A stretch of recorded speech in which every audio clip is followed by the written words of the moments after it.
Sister Minaz, were you the kind of teenagers that your daughter has come up to be? Or you always, as mothers and parents, we always tell, oh, I was far better than you were. I was more disciplined. Is that true? You can be candid with us finally. And I can't thank Almighty enough, really. When I look at my kids and I feel okay, somewhere I'm doing something right. Oh, But alhamdulillah. So your daughter is a reflection of who you were? I think better than me. Oh, that's lovely. Wow. Better than, and that's where you feel proud that when they turn out to be better than you, and I mean, they are in that process actually. It gives us a motivation as a parent. Okay, we are doing something right. I mean, because for parenting, there is no book that can ever tell you, okay, this is A to Z, everything that you need to do. It's always Yes. something that you are inspired through experiences, through the stories, through the wisdom of your parents, people around you, and Hmm. then and because each individual is different, So true, so true. so it's just alhamdulillah, you just keep at doing it, and when this is really working, this is good, so this is the like the core, and we need to go on with Yes, that core. yes. Alhamdulillah, through that. Wonderful. Parenting is a journey. What kind of challenges, as Dr. Sharif says so beautifully, Ustad says that the technology, the influx of it that the today's youth have, perhaps we were so immune to it. But we had our own challenges, right? Sister Minaz, Dr. Abdul Khalid, what kind of challenges we had when we grew up? Let's have some kind of sympathy and for ourselves as well. Yeah, I think our environment was very different. Hmm. So it helped Yes, us the way we grew up then, and then to adapt to today's environment and today's teenager is like a self discovery all over again.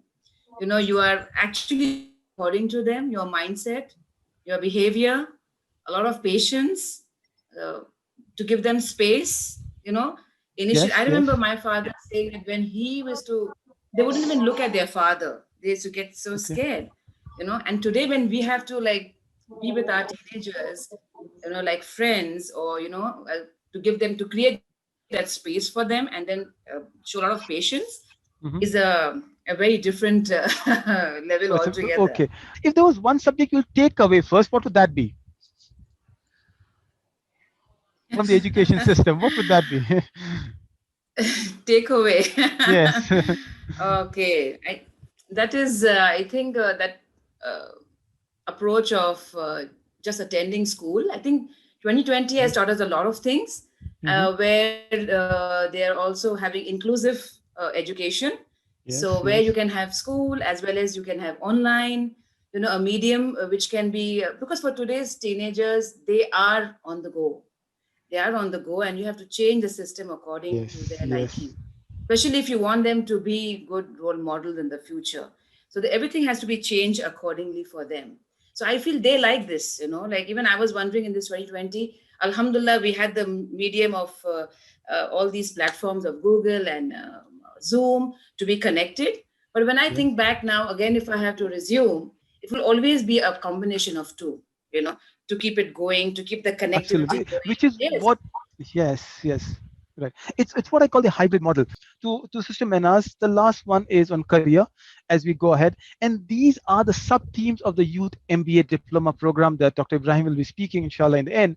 Dr. Menas, Sister Menas, if there was a choice for a parent, would a parent be right in pushing a child towards, say, an engineering career or an arts career? I think the question, you know, is for every parent, but this is a career thing. What would you think? Is the parent right because the child or the teenager is not aware of what he or he is choosing?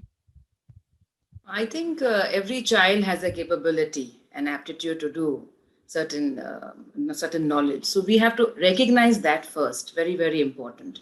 What our child is good at, and then on that basis, to and I don't believe in strictness and too much of leniency, but yes, a balanced approach is always being taught even in the Quran.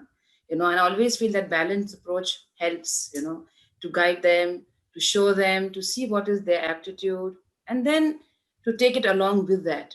So once they know they like it, then it becomes easier for them to go through the whole process of enjoying that journey of acquiring the knowledge.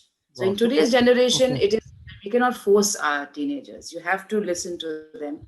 You need to see their skills, recognize, and and then help them towards it, encourage them towards it.